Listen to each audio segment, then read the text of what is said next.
Ang pagtukang yun ni Sus, may naghatag kanila og kapahulayan. Ang Diyos nagatanyag, gihapon ni ining nga kapahulayan alang kanato. Kung maligo na nga itong pag-alaga diha ni Sus, makabatod kita og kapahulayan diha kaniya. Maunta nga nagtawag ang Ginoo nga atong kasing-kasing dili magbagahe. Balik kita sa Hebreyo kapitulo 4 paingon sa 7. Nagahisgot kini nga ang mga Israelhanos kamingawan wala magpakita og pagsalig og pagtuo sa atong Dios. Mohinungdan nga kadtong original nga mi gawas sa Ehipto paingon sa yuta sa saad, wala sila makasulod sa kapahulayan. Wala. Nangamatay sila. One by one along the way, nangamatay sila. Wala sila makabaton sa gisaad nga kapahulayan. Ang Salmo 95:8 paingon sa 11, nagpakita sa koneksyon sa kasinatian sa mga Israelhanon ug ang kapahulayan. Nga gitagana sa Dios kapahulayan gikan sa sala. Naghatag ang Diyos og saad sa Israel. Nga dili sila makasulod siyang kapahulayan ngayang gitagana. Mao tong nagingon ko, nangamatay sila sa dalan. Katong mga original nga mga Bibiya sa Ehipto. Kadto nga kapanahunan, nagunaw na ang mga tao nga kadtong kapahulayan nga gisaad sa Dios kanila. Wala lain ang yuta sa saad. Hunaw-una nila kung maakabot lang kami sa yuta saad, makapahulay na yun mi. Makapahulay og baktas. Makapahulay og mga inconveniences sa dalan. Nga makapahulay na sila sa mga away sa dalan.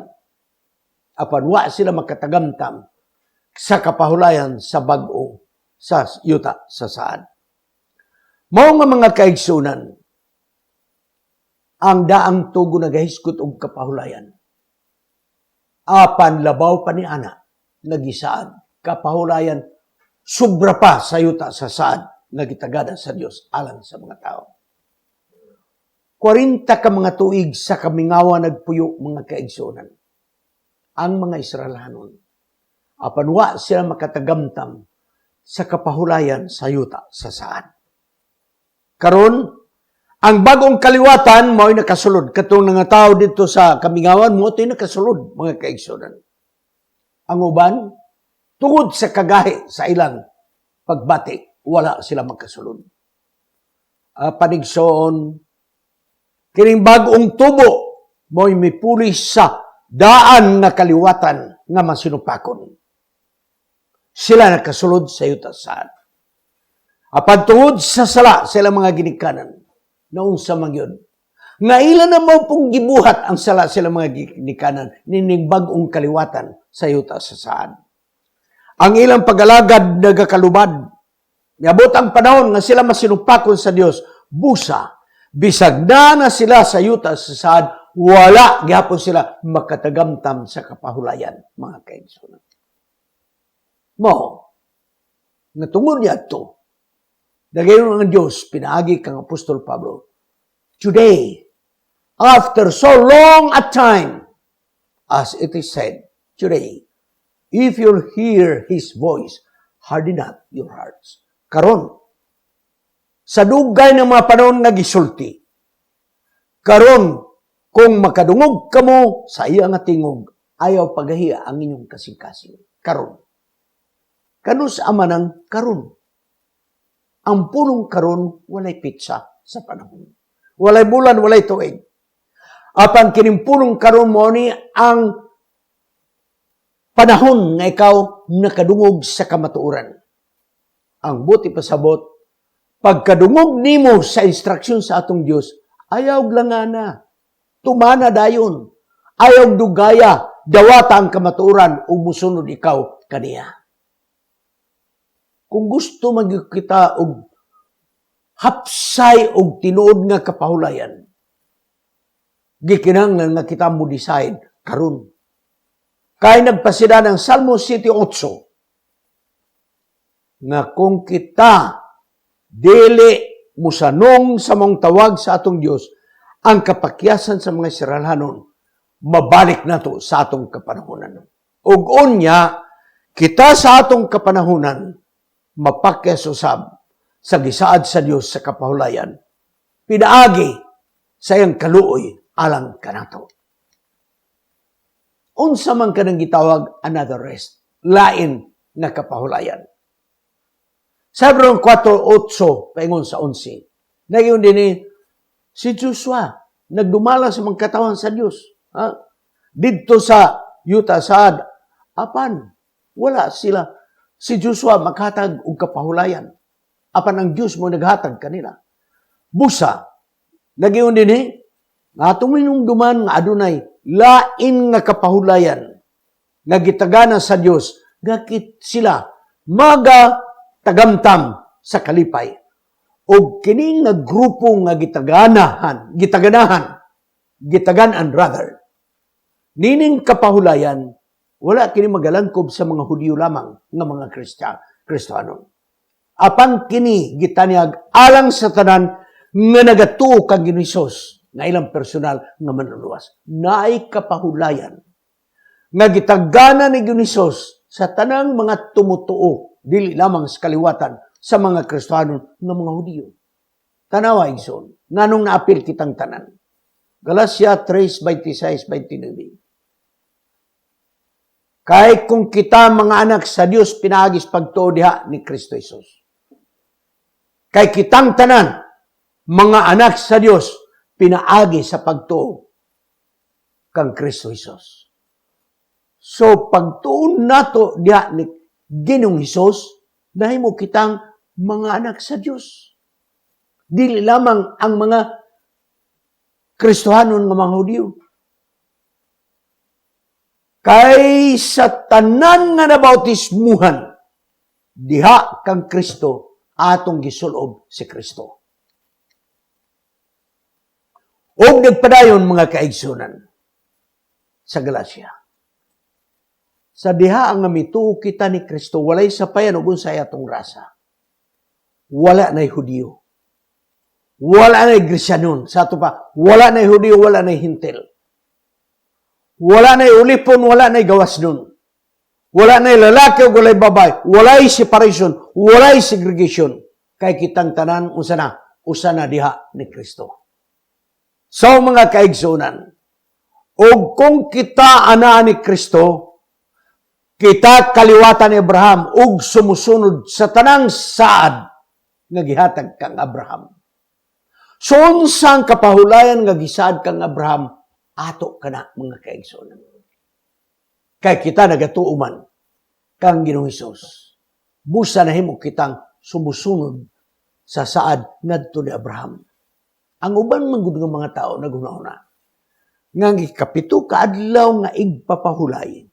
Dili nagakinahanglan tungod kay dunay kapahulayan nga giandam sa Dios sa iyang ginharian. Monehunon sa mga tao. Wala na kinahanglanan ang adlaw nga ikapitog papahulay. Kay dunay pay mas labaw ni ana kapahulayan sa ginharian sa Dios. Apanigso nagapakita dinhi. Nga sa Hebreo 4 nagpakita nga ang adlaw nga ikapito nga igpapahulay nagahatag kini og pasiuna alang ni adtong kapahulayan sa katapusan sa kapanahunan. Ang mga Hudyo nagkakita niini nga pagtulunan nga ang igpapahulay sa adlaw nga ikapito gitawag kaninila sa Hebreo nga pinulangan ulam haba. Nga buti pasabot nga kini igpapahulay sa bag-o nga yuta. So ang konsepto sa mga Hudyo nakasabot sila nga kining literal nga ikapito kaadlaw nga igpapahulay mao kini ang inunahan nga pagpatilaw kanato sa kapahulayan nga umaabot didto sa bag-o nga yuta. Busa na gunahon ang mga kaigsunan nga tungod kay kita nagatan-aw sa ginharian sa Dios nga to ang kapahulayan, wala na kita ni anang adlaw sa igpapahulay. Apan dili igsoon. Dili.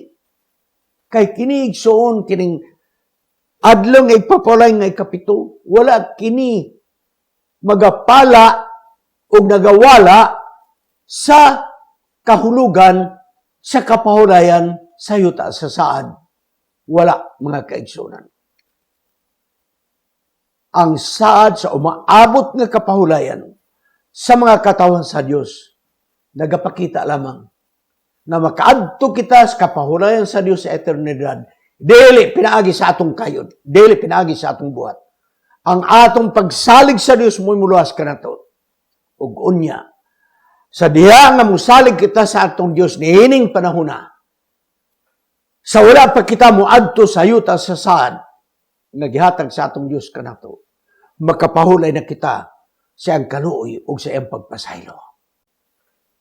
Ano na yung mga insights sa sinulat ni Ellen White? Matod pa niya din. Dili sa tanang panahon nga kita andam nga mo adduol ni Jesus sa atong mga panahon sa mga kasamok o mga malisod nga mga problema.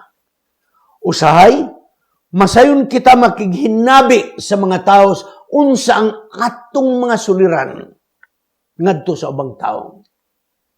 Musulti kita sa mabugat natong suliran ngadto sa mga tao nga di gani magkatabang kanato. Napakyas kita sa pagsulti sa tanan ngadto sa atong Ginoong Hesus. Si Ginoong Hesus mo'y magkapuli. Si Ginoong Hesus mo'y magailis sa kagulanan ngadto sa kalipay o sa kalinaw. Nagpadayon si Ellen White. Ako nagahandog ngaunta ang mga pastors o ang mga katawhan.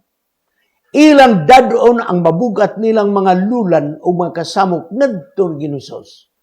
Kay si Jesus, andam nga mudawat kanila. Siya nagahulat lamang sa paghatag kanato sa kalinaw o pahulay. Dili kita biyaan mga kaigsuunan kung lamang kita magasalig ngadto kaniya. Suni ay kapahulayan present nga kapahulayan.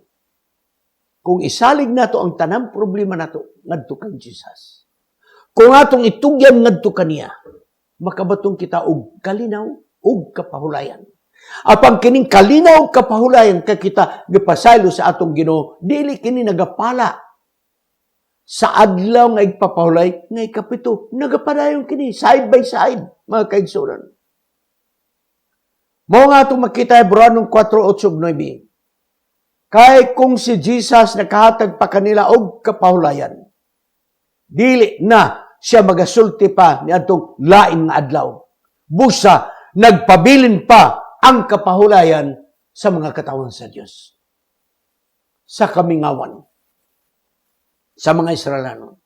Hantod karon sa atong kapanahunan. Dili ang tanang tao nakabatunog kapahulayan diha ni Hesus. Kay ang kapahulayan ni Hesus mao ang iyang kaluoy og pagpasaylo. Ang tanang pinasaylo, ang tanang ikaluyan, nakabaton og kalinaw og kapahulayan. Apan dili ang tanan nakadawat niini. Mohinungdan na samtang dinhi si Hesus ng yuta, nagasaad pa siya sa laing kapahulayan. Ang uban manggod pagong nga dunay gisaad ni Hesus nga laing kapahulayan, niyo sila wa na igpapahulayan. No, igsuon. Tungod kay ang tao wa man makabaton. Ang tanang tao wa man makabaton.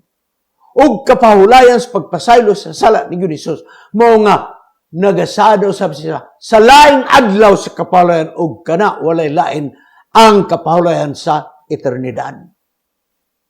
Busa mga kaigsuonan, gawas sa igpapahulay nga adlaw ikapito. Gawas kapahulayan gikan sa atong sala diha ni Hesus. Adunay laing kapahulayan nga gitagana sa atong Ginoo didto sa eternidad. Napakyas ang tao. Naulipon kita tungod sa sala. Ngaunta kung ang tanang tao mito ni Hesus, gawas no na kita.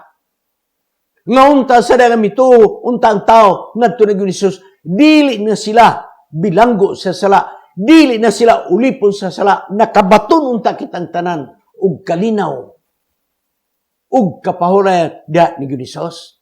Apa napakyas kita, mga kaigsunan? Busa, kining igpapahulay nga ikapito, kadtong kapahulayan sa kanaan nga gisaad sa Dios, Ngaunta sila makapahulay gikan sa kasamok sa mga kaaway, aduna pay labaw ni ana nga kapahulayan. O kini nga kapahulayan igsong nga gitagana sa atong Ginoo, makapahulay na kita sa mapanghasi sa sala. Kita din mga kaigsunan bisan nakabato nata og pahulay. Kapahulayan diha sa atong Ginoo kay gipasaylo na sa atong sala. Pero napay sungugan. Niya pay samukan nga maong yawa. Mao nga matag karon og niya mahason sa kita, di na punta makabaton og kalinaw. Busa ang Ginoo dunay gisaad nga labaw pa di ana nga kapahulayan. Samtang kita makapahulay sa bukto ni Ginoo tungod kay kita nakabaton og kaluwasan diha kaniya. Niyayawa igsoon. Gikutaw pa kita, giukay pa kita.